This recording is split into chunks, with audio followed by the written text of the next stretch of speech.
Todo está clavado en la memoria. Todo pasa y todo queda. Y sobre eso es la realidad de la vida. Buenas noches, amigos, compañeros y vecinos. Miren, yo hoy quisiera hablar de varias cosas, pero como todos ustedes saben, el tiempo es tirano, porque si paso más de 45 o 50 minutos, me lo cortan. Hola Gladys, ¿cómo está, compañeraza? Me lo cortan. Yo hoy pensaba hablar de promesas incumplidas. Yo iba a preguntar qué pasa con el IRAI, qué con el IRPF, qué pasa con el 1%. Pensaba preguntar todo eso. Pero hubieron dos hechos que acabo de investigar y me llegaron, que realmente me golpearon y me golpearon duro. Entonces tiré todo para el costado y lo único que voy a decir, voy a empezar la audición con la cuarta parte de lo que había pensado de decir hoy, de hablar, de que tratar de pensar juntos. Voy a hablar de las mentiras organizadas, voy a hablar de la impunidad y las complicidades. Y ante esto quiero decirle, desde la humildad de ser uno solo, desde la humildad de ser un granito de arena, desde la humildad de mi compromiso de vida, a los familiares,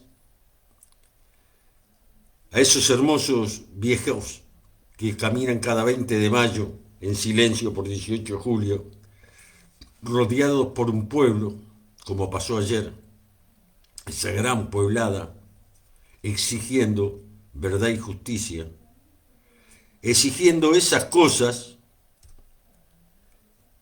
y que hoy, nuevamente, después de 30 años, siga la impunidad. A esos viejos queridos que son los familiares, les quiero hacer llegar desde acá un gran abrazo, pero también decirles que en esa marcha había muchos que son hipócritas, había muchos que son mentirosos, a no ser que vayan a esa marcha para hacerse una autocrítica, de que mientras alguien ahí servía en la mesa de los oficiales, en la otra punta del batallón Florida, estaban torturando y matando a sus propios compañeros. Una autocrítica, como decía el flaco, que nos contaba, el flaco Zabalza, que nos contaba lo que yo puse ahí, que los pactos se firmaron entre whisky y whisky en el casino de oficiales, mientras a poca distancia otros compañeros eran torturados, violados y muchos muertos. Y tienen el tupé de ir a la marcha para que los periodistas los entrevisten a ellos. Pero estas son cosas mías, son cosas de Menecucho. Pero son verdades. Y las verdades hay que decirlas, porque la verdad siempre es revolucionaria. Dejémonos de engañarnos a nosotros mismos, dejemos la bonomía de lado y digamos al pan pan y al vino vino.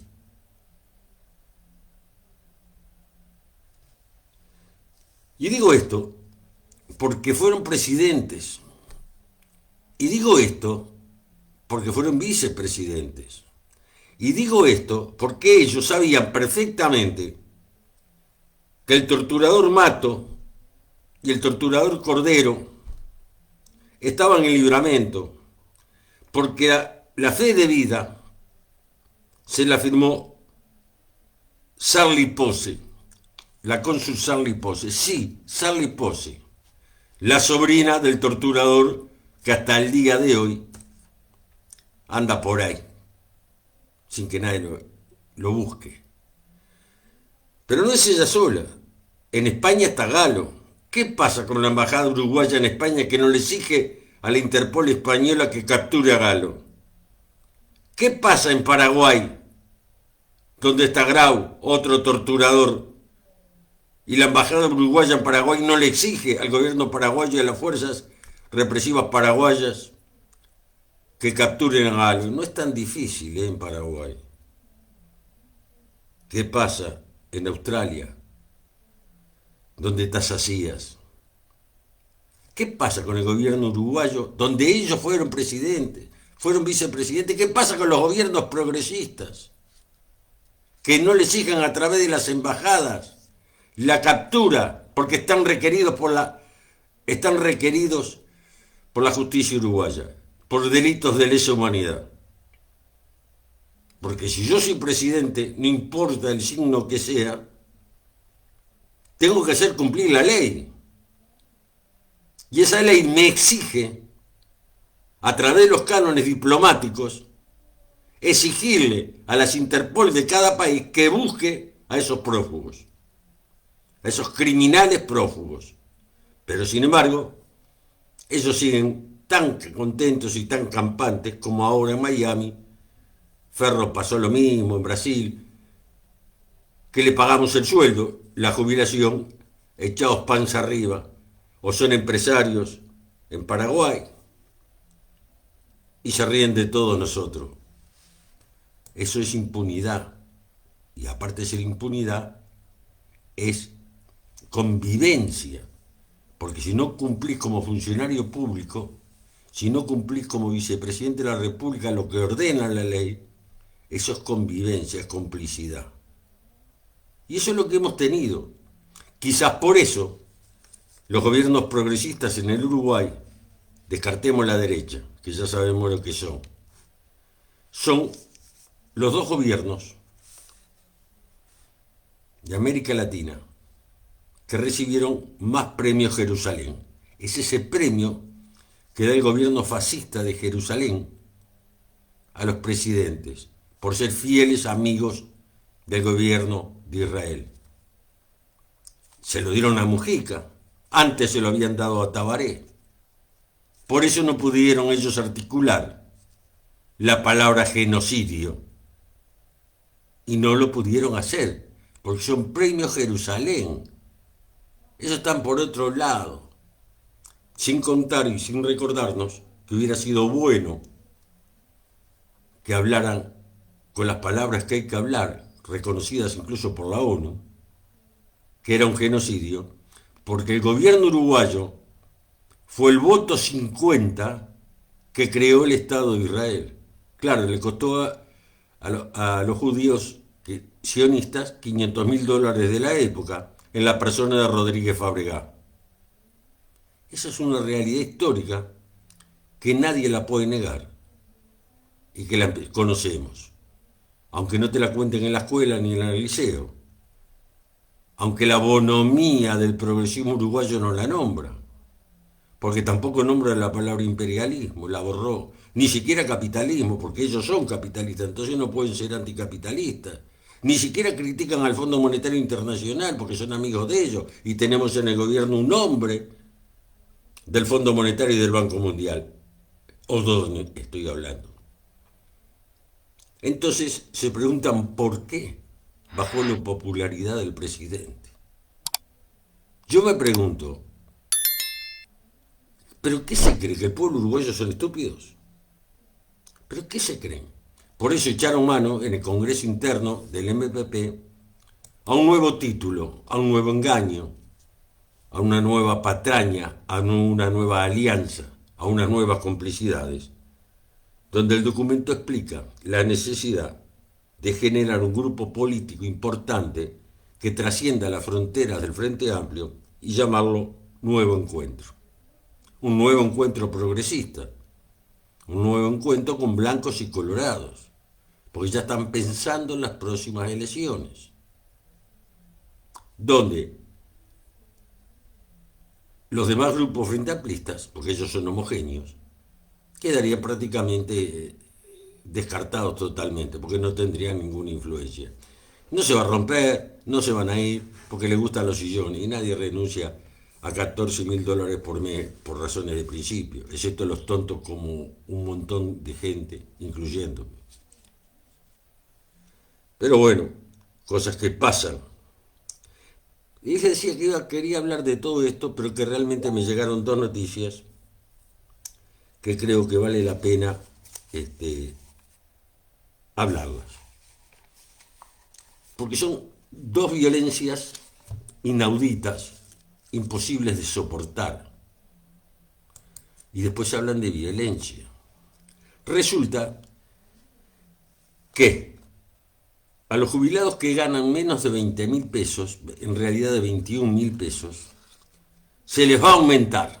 Son 144.000 jubilados. Se les va a aumentar, atiéndase bien, se les va a aumentar a esos que ganan menos de 21.000 pesos.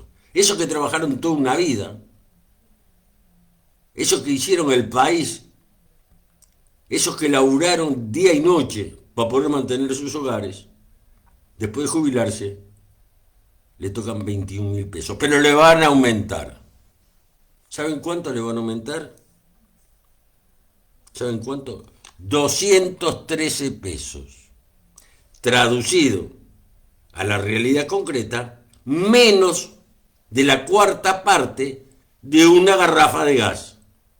Sí, como ustedes lo oyen, les van a aumentar 213 pesos, menos de la cuarta parte de una garrafa de gas. Está todo en el gobierno. El gobierno progresista se pregunta por qué se le va, por qué baja la. No nos entienden, por qué bajan. Las encuestas dicen que estamos cada vez peor. ¿Y qué les parece, muchachos? Si están haciendo pasar hambre al pueblo, si están haciendo pasar hambre a los que hicieron este país, mientras ustedes, culos gordos, están sentados en el Parlamento ganando 14.000 dólares por mes y 10.000 dólares por mes.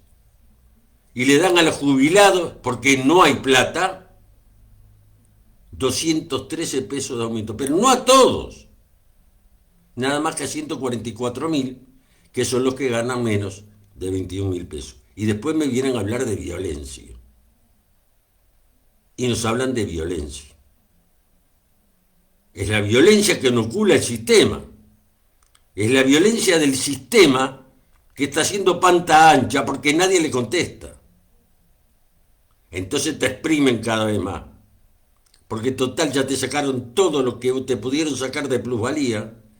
Te sacaron, te hicieron sudar sangre y lágrimas durante la época que te lo podías trabajar. Y hoy que no podés trabajar, te pagan un salario de 20.000 pesos y te aumentan 213 pesos. 213 pesos, menos de la cuarta parte de una garrafa de gas. Entonces tuve que dejar de otras cosas que iba a hablar porque realmente esto me impacta. Y me impacta mal. Me impacta muy jodido. Estoy tomando un tecito porque ando jodido. Ya me tomé 2 paracetamol. 1 gramo de paracetamol. Tecito caliente me hace falta, porque está haciendo mucho frío. Hola María, hola Gladys, ¿cómo están compañeras? Gracias por estar ahí. Entonces decía, nos hablan de violencia. ¿Qué más violencia organizada que el sistema capitalista? ¿Qué es más violencia organizada y practicada a diario por el sistema capitalista? Que es el sistema en el que vivimos nosotros. ¿Cómo se manifiesta esa violencia? Y se manifiesta que mientras toman un whisky en Punta del Este, que no jodan más los jubilados, vos dale 200 pesos, o sea, la propina que le dan cuando salen del bar a un guardacoches en Punta del Este, después de haber trabajado toda una vida. Esa, ¿cómo le quieren decir? ¿Y cómo le quieren decir? Y le voy a pegar un mangazo al Mides, al señor Tabaré Amaral. Y le digo señor porque lo desprecio. Vamos a ser claros. El encargado de Mides, Tabaré Amaral, cuando va una compañera que maneja un merendero y le golpea la puerta porque no tiene comida y leche para darle a los gurilladas, porque la gurizada come en la escuela pero viene de tarde a tomarse un buen café con leche después de la escuela para que no se vayan a dormir con el estómago vacío y tiren hasta el otro día que la escuela le dé comida. Y sábado y domingo arréglese como se pueda. Y esta compañera, una gran militante, que está comprometida con esa realidad, le fue a golpear la puerta. Y él le mandó decir que no la podía atender porque estaba comiendo. ¿Ustedes se dan cuenta de lo que estamos hablando? El encargado de Mides, Tabaré Amaral en Tacuarembó, le mandó decir que no la podía atender porque estaba comiendo, cuando la compañera, esa maravillosa mujer, le fue a golpear la puerta para meterle algo en la barriga a los gurises. Esa es una realidad del Mides. Señor ministro del Mides, revise sus funcionarios, revise lo que hacen, controle. Y después se siguen preguntando por qué baja la popularidad. Como le digo al señor ministro y al señor presidente, revisen lo que nunca han hecho los gobiernos progresistas. Revisen los consulados y las embajadas, que va a estar lleno de familiares de impunes y tejen una trama para protegerlos a nivel internacional. Y a nivel internacional están así que no se lo he contado a nadie, pero yo sí se los voy a contar. Hay un par de abogados uruguayos en La Haya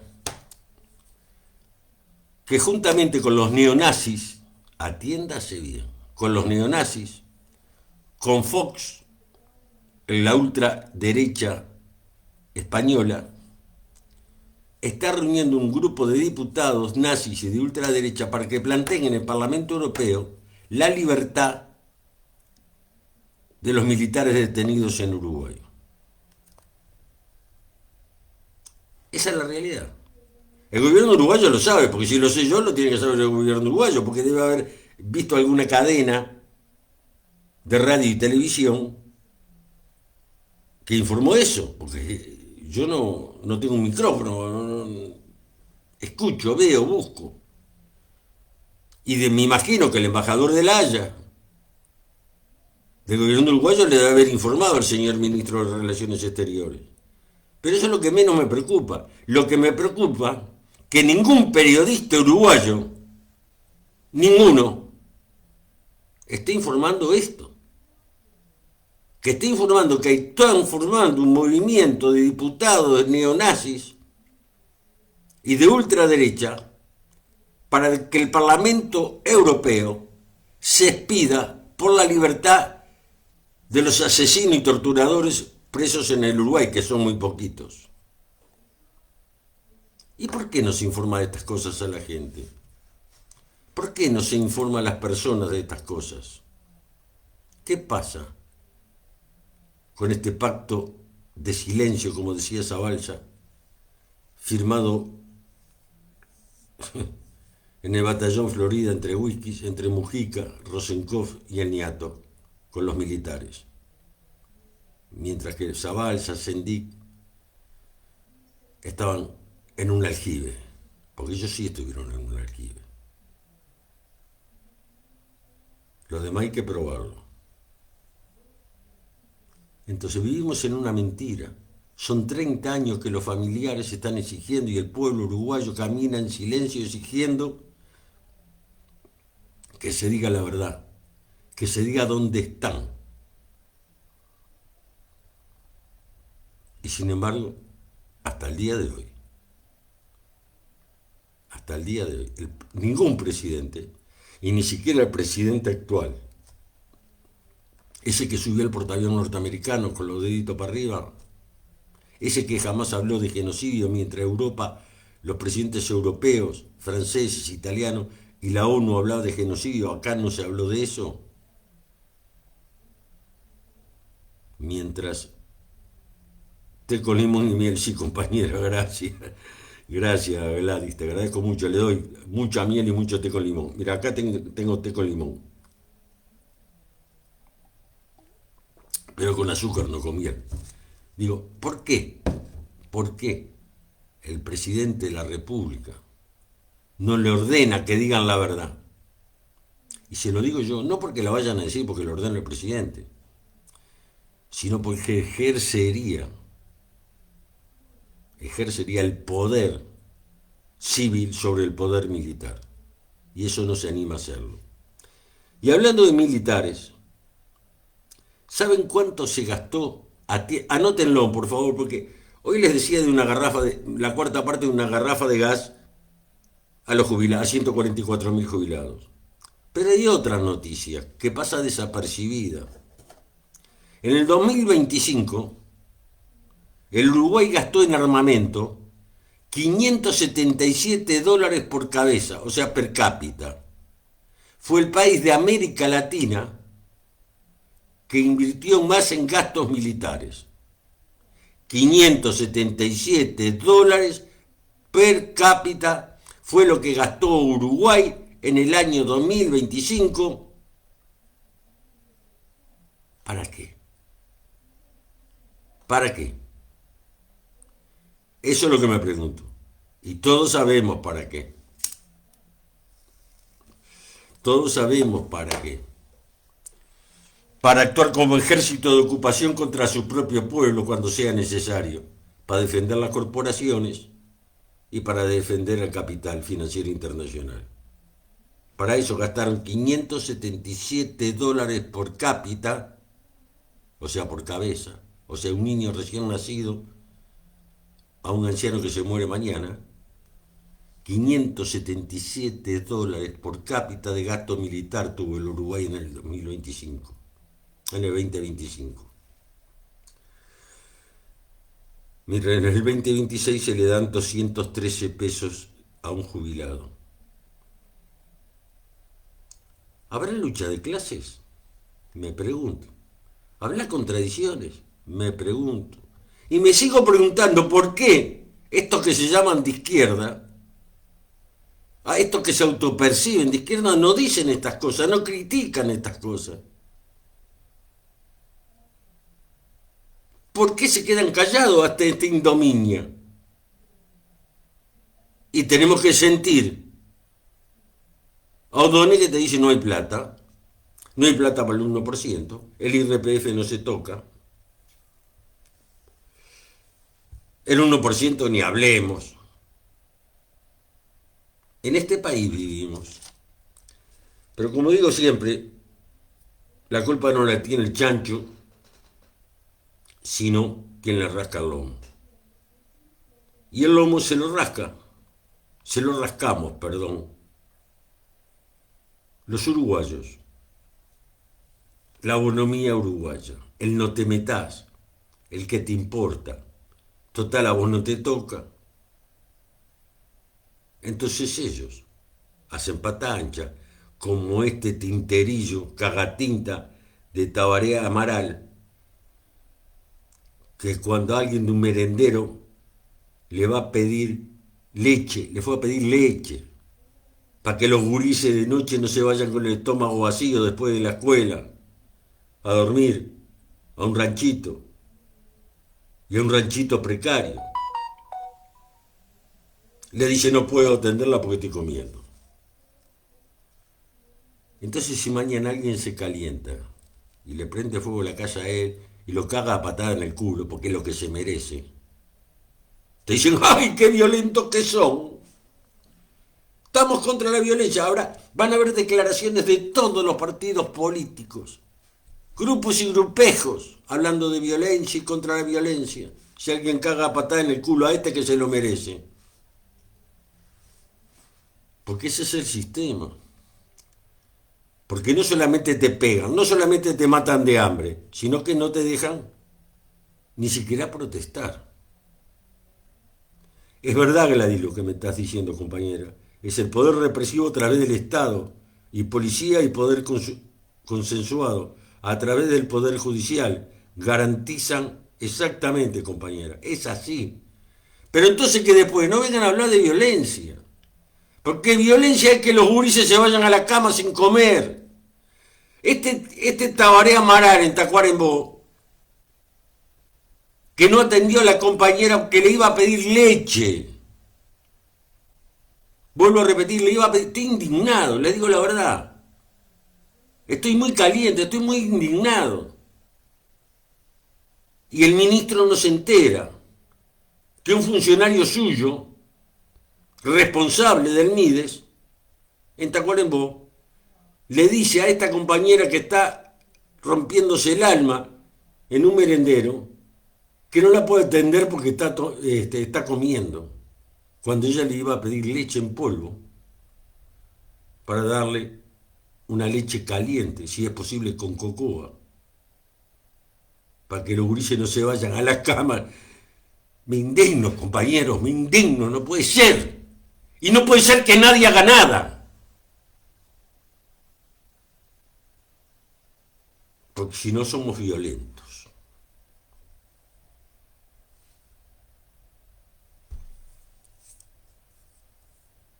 ¿Dónde están el gobierno progresista? ¿Dónde están? Porque con toda seguridad este Tabaré Amaral es un confesionado, disciplinado, actor progresista. Vamos a no engañarnos. Por eso detenta el puesto que detenta y por eso se permite decirle a la hija de un pueblo que le da de comer a los gurises del Cante que no la puede atender porque está comiendo. A todo chancho le toca a su San Martín. Compañeros, justamente yo les quiero pedir a ustedes, a todos ustedes, que por favor le echen polvo, cocoa, zapatos que los gurises ya no usen, y si es posible alguna manta de abrigo. No importa que esté usada, no importa, eso no importa. Mi teléfono de la referencia, 099 13 15 57. Zapatos del número 26 en adelante, los que sean. Leche en polvo, cocoa, arroz, polenta, harina, grasa, alguna botella de aceite, alguna pulpa de tomate,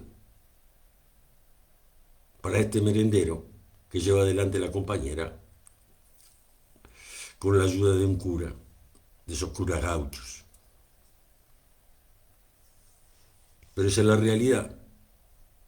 Y digo esto porque yo siempre insisto que la solidaridad es la ternura de los pueblos. No necesitamos a los patrones de riñón cubierto, no necesitamos limosna, mangadija, no necesitamos limosna para juntar votos. Nosotros, el pueblo, los de abajo, resistimos lo que sea y somos solidarios entre nosotros. Aunque ustedes traten cada día de que no sea así. Esa es la realidad. Salud, Héctor. Perdóname, hermano, que no te saludé antes, pero estoy recaliente, estoy mal. Porque iba a hablar de una cantidad de cosas, le decía a los compañeros, y no. Quiero hablar de este Sabandija Amaral en Tacuarembó, y quiero hablar de los jubilados a los que le dan un aumento. 213 pesos, Héctor. Menos de la cuarta parte de una garrafa de gas. Después de haber trabajado toda una vida. Gente que gana... pero tiene una condición. La condición es que gane menos de 21.000 pesos. O acá tenés que reírte o hacer cuentas hacer cuentas. Y no puede ser que nosotros nos reaccionemos. No puede ser que nos reaccionemos.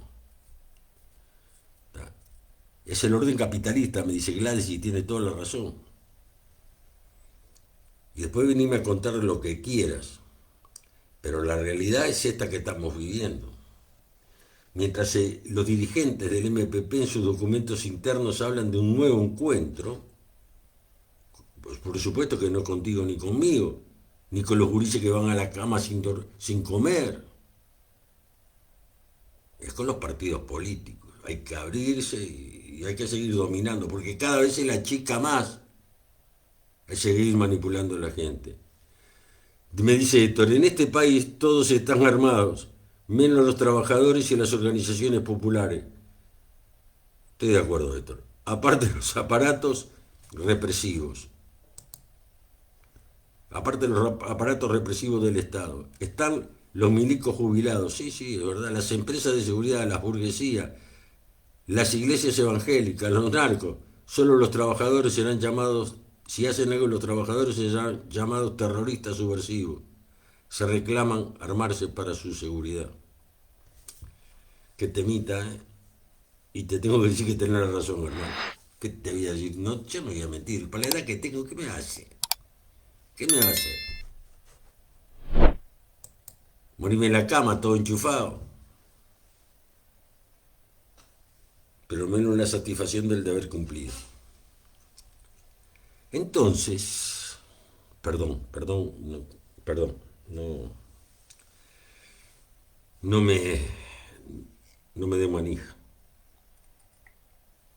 Hoy no me den manija porque la verdad que es indignante que se gaste en el 2025 $577 por cabeza en armamento en el Uruguay. En el Uruguay. $577 por cabeza en el armamento, que se financia la caja militar en su déficit $650 millones por año, que estos criminales que andan por el mundo cobren su jubilación y su pensión y se rían de nosotros como Ferro, que tuvo el tupé porque tiene ciudadanía brasilera, de salir en la playa tomando un ananafis. Se ríen de nosotros. Y sin embargo, es lo que es y estamos donde estamos.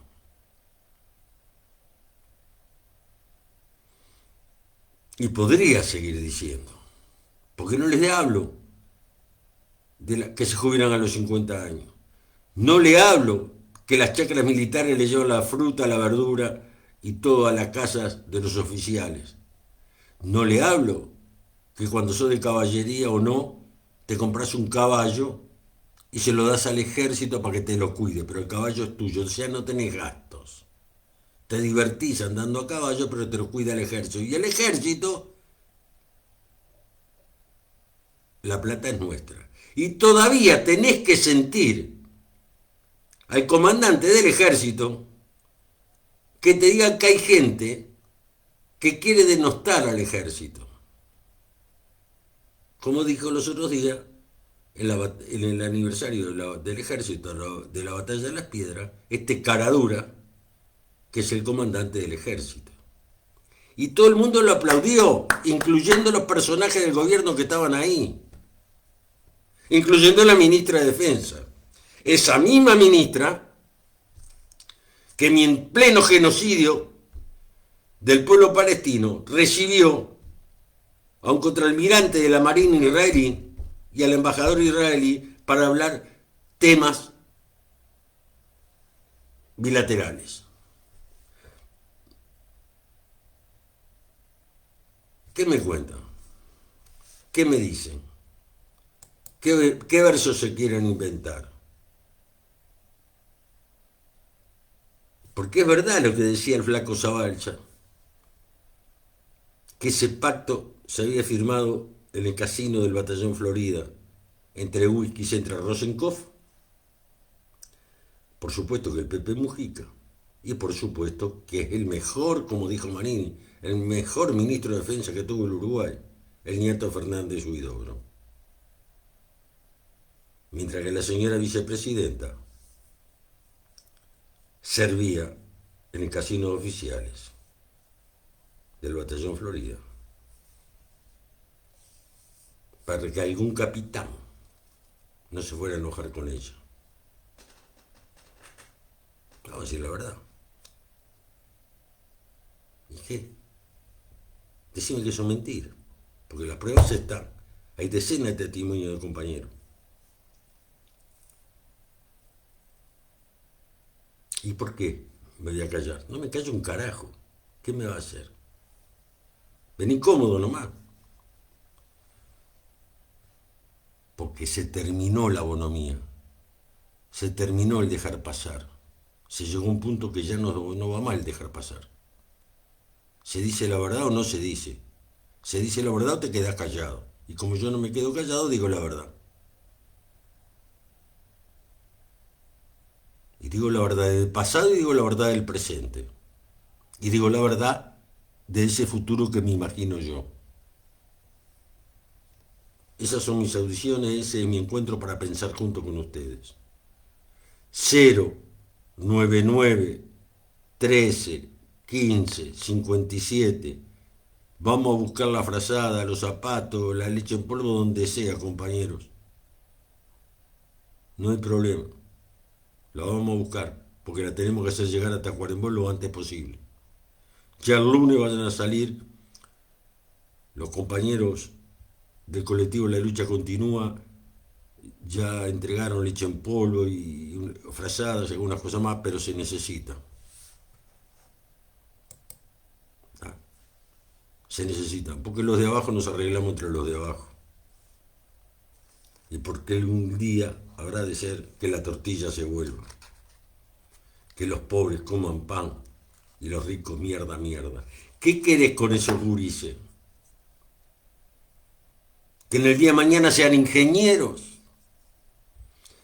Y no, esos gurises hoy lo matas de hambre. Después los cagas a palo. Después los mandas al INAO. ¿Qué querés que sea la sociedad uruguaya? Si tenemos un 30% de los gurises uruguayos por debajo de la línea de pobreza. ¿Qué querés sacar si plantás cardo? ¿Querés que nazcan rosas? Si plantaste cardo, hermano. Pero plantaste cardo llenándote de bolsillo de guita. A que ningún senador rebaja su salario o algún diputado rebaja su salario. Y los más déspotas, hijos de puta, te dicen, no, pero mirá que la mitad de mi salario, como me dijeron a mí, va para el partido. ¿Qué me importa para el partido? ¿Por qué ganas $14.000 por mes? 9.000 de sueldo y 5.000 de gastos. Te sacamos los gastos. Te reducimos el sueldo a la mitad. Y estamos hablando, ¿sabe de cuánto, compañero? Reduciendo el sueldo a la mitad hoy, sacándole los gastos aparte, no le damos nada de gasto, le reducimos el sueldo a la mitad. Y estamos hablando, dicen, pero no podemos vivir. Ay, pero puede vivir un jubilado. Vos que empezaste a ser senador hoy, no podés vivir. Pero sí puede vivir un jubilado que trabajó toda su vida. ¿Me entienden? Porque de clases sociales estamos hablando. Los otros días, bueno, se lo voy a contar. Los otros días uno de acá del MPP, en una charla ahí en el boliche, yo no vi nunca al boliche, pero de vez en cuando me acerco a tomarme una grapita, una grapa miel, una cosa así. Porque el vino que venden es horrible. Es realmente horrible. Entonces me piden una grapita miel, ¿viste? Algo así para charlar. Entonces empezamos a hablar ahí, había bastantes parroquianos ahí. Y este loco que es muy conocido, que del MPP acá, me dice, vos te pasás criticando. Digo, ¿sí te parece? Sí, me dice, lo que vos no sabés es que la mitad de la guita que gana un senador o un diputado se la da al partido. Y yo le miré y le dije, ¿y a mí qué me importa eso? Yo sé que de todos los que estamos acá, algo de guita, aunque sea una moneda de 10 pesos, es lo que junta el gobierno para pagarla a ellos, que no hacen nada. Ellos toman etiqueta negra y yo tomo una grapa miel que ni siquiera la Vesubio. Fíjate vos, era otra grapa miel, una grapa miel extraña, pero estaba rica. Y ahí nos trabamos en una discusión, en una charla. Porque no voy a ser tan nabo tampoco de pelearme con los de abajo. Porque las contradicciones en el seno del pueblo nunca son antagónicas. La contradicción antagónica es entre patrones y trabajadores. Esa es la realidad. Las contradicciones en el seno del pueblo se discuten, se persuaden, pero no son antagónicas. ¿Mm? Con la burguesía, con los dueños de riñón cubierto, con los déspotas que están sentados en los cargos públicos, con eso sí, la contradicción es antagónica. Y como decía Jean Manuel Serra, entre esos tipos y yo hay un problema personal. Lo decía Jean Manuel Serra, lo estoy parafraseando. Y seguimos discutiendo. Y al final el tipo me tuvo que dar la razón, porque él gritaba y yo hablaba. Y cuanto más gritaba él, yo hablaba más bajito todavía. Después vine con un dolor de barriga a mi casa, tenía un nudo en el estómago, porque me había contenido, viste, de todo. Y lo dejé que gritar, y cada vez que el loco gritaba yo le hablaba más bajito. Y le expliqué, en última instancia, que él era un pobre tipo, que tenía dos posibilidades, o estaba engañado, y se equivocaba, por lo tanto, que era lo que yo creía, porque no iba a creer ni lo iba a ofender, diciendo que era un galopino votos que le tiraban 3 pesos, porque es verdad. Acá, ¿sabe cuánto se pagaba para repartir listas de votos? Para que la gente fuera a votar. Mire, se pagaba 1.000 pesos. 12 horas de laburo en la puerta del supermercado. Entonces, como el pueblo siempre es creativo, tenía un muchacho que yo conozco, no voy a decir el nombre, que él y su compañera lo encontré repartiendo votos de los blancos. Entonces le miré mientras reír, ¿viste? Me dice, no me digas nada. Loco, son 1.000 mangos. Me dice, estoy sin laburo. ¿Sabes lo que le contesté? Dice, hace muy bien. Me dice, pero no, me llevo 2.000 mangos para casa. Le digo, ¿cómo te...? Sí, ¿ves que saqué el puesto allá del MPP? Sí, le digo. Bueno, es mío también. Dice, lo sacamos el nombre de mi compañera. Y si vienen a controlar a veces. Dice, yo atiendo a los dos. Él atendía a los dos. Entonces se llevaba 2 luquitas todos los días para la casa. ¿Yo voy a criticar a ese hombre? Si ese hombre es mi compañero, mi hermano de vida, es hijo del pueblo. Al que critico es a este Amaral, a este Tabaré Amaral, encargado del Mides, que no lo molesten cuando están comiendo, hijo de tu madre. Te fueron a molestar para pedir leche en polvo, mientras vos comías. No te podías parar y decir, mire, sírvase, vaya acá y retire la leche en polvo. Capaz que perdía 5 minutos, se te iba a enfriar el asado. Pero son las cosas de la vida, son las cosas que vivimos.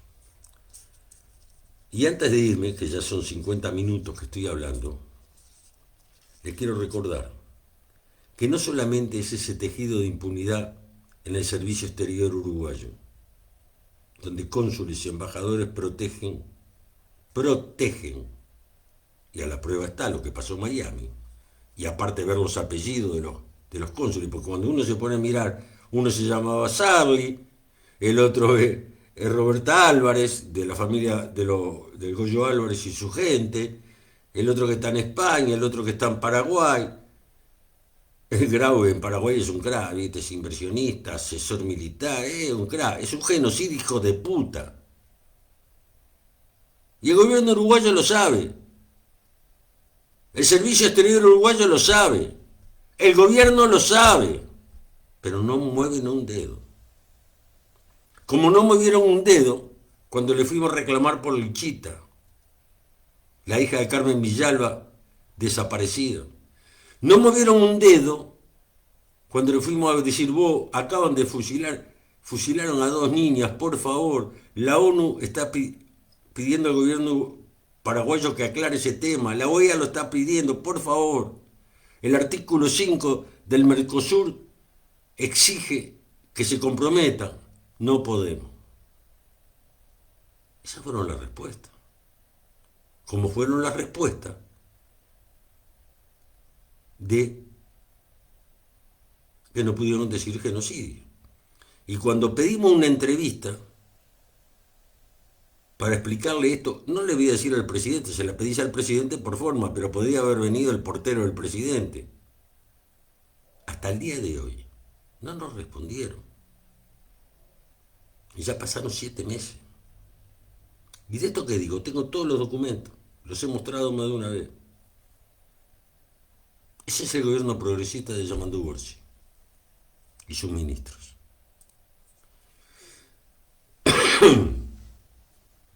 Entonces les pido, compañeros, hermanos, vecinos, alguna frazadita que les sobre, algún par de zapatos del 26 para arriba, del número 26 para arriba sirve todo, porque si no le sirve al gurí, le sirve al señor, y si no le sirve al marido.